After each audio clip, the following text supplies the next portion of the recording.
అండి ఇప్పుడు ప్రపంచంలో అన్నీ ఆడుతున్న ఏవైతే క్రికెట్ దేశాలు ఉన్నాయో ఒకటే చర్చ నడుస్తుందండి. ఇండియా టీము షేక్ హ్యాండ్ ఇవ్వలేదు. దాని గురించి పాకిస్తాన్‌కి సంబంధించిన టీమ్ కంప్లెయింట్ చేసిందంట.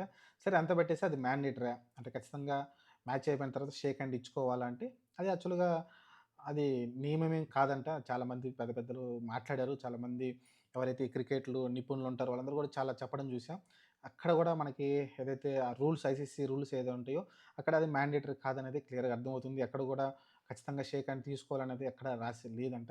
మరి అలాంటప్పుడు వాళ్ళ వాళ్ళ దేశాల కోసం లేకుంటే వాళ్ళ వాళ్ళ ఆహ్, సొంత అభిప్రాయం సొంత లేకుంటే సొంత అభిప్రాయం కోసం లేకుంటే సొంత దేశం కోసం ఇలాంటి కొన్ని కొన్ని సార్లు చేయాల్సిన అవసరం ఉంటుంది. అదే సూర్యకుమార్ యాదవ్ కూడా చెప్పడం చూసాం మనమైతే. ఎందుకంటే దేశం కోసం నిలబడుతున్నాం. ఎవరైతే పహల్గామ్ విక్టిమ్స్ ఉన్నారో వాళ్ళ కోసం మేము నిలబడుతున్నాం. అందుకే మేము ఈ పని చేశాం. ఒక్కోసారి ఔట్ ఆఫ్ ది బాక్స్ కూడా మనం చూడాల్సి ఉంటుంది. మనం ప్రతి ఒక్కటి స్పోర్ట్స్ అనేది జస్ట్ దేశం కన్నా ఎక్కువేం కాదనైతే సూర్యకుమార్ క్లియర్‌గా కుండబద్దలు కొట్టాడు.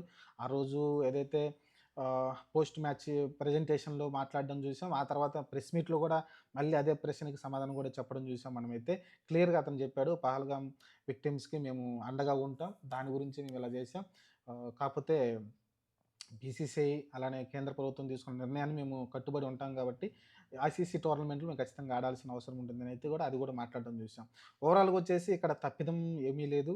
కాకపోతే వాళ్ళు చేసే ఓవర్ యాక్షన్ తప్ప, సరే ఒకవేళ షేక్ హ్యాండ్ ఇవ్వలేదు. తర్వాత ఓడిపోయిన కెప్టెన్ ఎవరైతే ఉంటారో వాళ్ళొచ్చి ఆ పోస్ట్ మ్యాచ్ ప్రెజెంటేషన్‌లో వచ్చి మాట్లాడాలి కదా! అతను అసలు కిందకే రాలేదు వాళ్ళు. సూర్యకుమార్ అదొక్కడే వచ్చి మాట్లాడి ఎళ్ళిపోయాడు. మరి అక్కడ కూడా వాళ్ళు కూడా తప్పిదం చేసినట్టే కదా! కానీ ఇట్లా తప్పులు పక్కన పెట్టేస్తే యాక్చువల్‌గా పాకిస్తాన్ తోటి మనకు రైవల్రీ ఉంది. ఖచ్చితంగా మనకు తెలిసిన పహల్గామ్ టెర్రర్ అటాక్ తర్వాత మనం పాకిస్తాన్ తోటి మ్యాచ్‌లే వద్దనుకున్నాం. కానీ ఐసీసీ టోర్నమెంట్‌లో లేకుంటే పెద్ద టోర్నమెంట్ కూడా ఆడకపోతే కష్టమైపోద్ది. ద్వైపాక్షిక సీరీస్‌ని అయితే ఎట్లా మనం ఆపేసాం. ఎప్పుడో ఆపేసాం. ఆహ్, కాబట్టి ఎప్పుడో ఆపేసాం కాబట్టి ఇప్పుడు అసలు పూర్తిగా మనం ఐసీసీ టోర్నమెంట్‌లో ఆడడానికి ఎందుకంటే అది మొత్తం ఇంటర్నేషనల్‌కి సంబంధించిన విషయం కాబట్టి మిగతా దేశాలతోటి కూడా మనం అన్నిటిని కలుపుకొని ఎళ్ళాలి కాబట్టి టోర్నమెంట్‌లనేవి మనం అవాయిడ్ చేయలేం. ఖచ్చితంగా ఆసియా కప్ కావచ్చు, చాంపియన్ ట్రోఫీ కావచ్చు, టీ20 వరల్డ్ కప్ కావచ్చు, వన్‌డే వరల్డ్ కప్ కావచ్చు, టెస్ట్ ఛాంపియన్‌షిప్ కావచ్చు. రేపొద్దున టెస్ట్ ఛాంపియన్‌షిప్‌లో కూడా పాకిస్తాను ఒకవేళ ఫైనల్‌కొస్తే మనం వాళ్ళతో ఆడాల్సి ఉంటుంది. తప్పదు. మన 2 సార్లు కూడా మీరు చూసుకుంటే న్యూజిలాండ్ తోటి, ఆస్ట్రేలియా తోటి మనకైతే ఛాంపియన్‌షిప్‌లొచ్చాయి గానీ, పాకిస్తాన్ ఒకవేళ వచ్చుంటే పాకిస్తాన్‌తో ఆడక తప్పదు. అది కూడా ఒక ఛాంపియన్‌షిప్ కాబట్టి ఐసీసీ టోర్నమెంట్ కాబట్టి. కాబట్టి అట్లాంటి ఆడాల్సి ఉంటుంది. కానీ మ్యాండేటరీ మనం వెళ్లి వాళ్ళకి షేక్ హ్యాండ్‌లు ఇచ్చుకొని, హగ్గులు ఇచ్చుకోవాల్సిన అవసరం మనకు లేదు.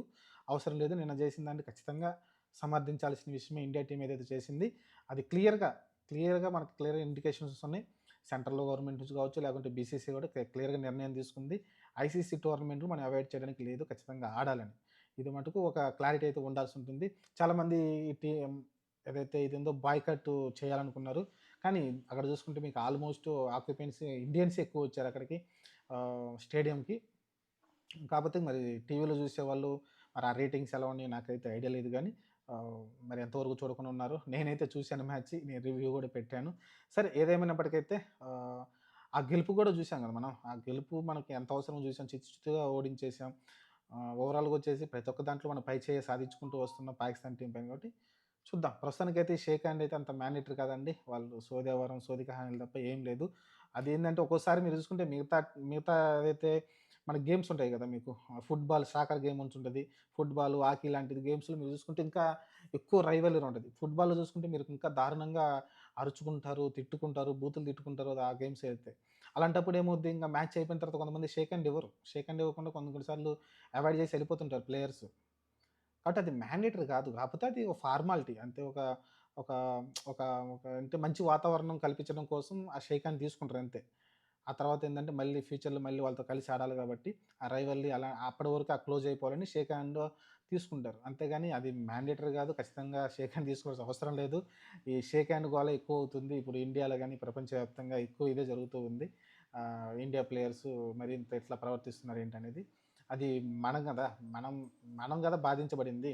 పగలగామి అటాక్ ఏదైతే ఉందో టెర్రర్ అటాక్ మనం బాధించబడ్డాం గాబట్టి, పాకిస్తాన్ ఇది చేసిందని మనం అనుకుంటున్నాం గాబట్టి, మనం దానికి ఎలా ట్రీట్‌మెంట్ ఎలా అన్నా మనం దూరంగా ఉండాలని అనుకుంటున్నాం.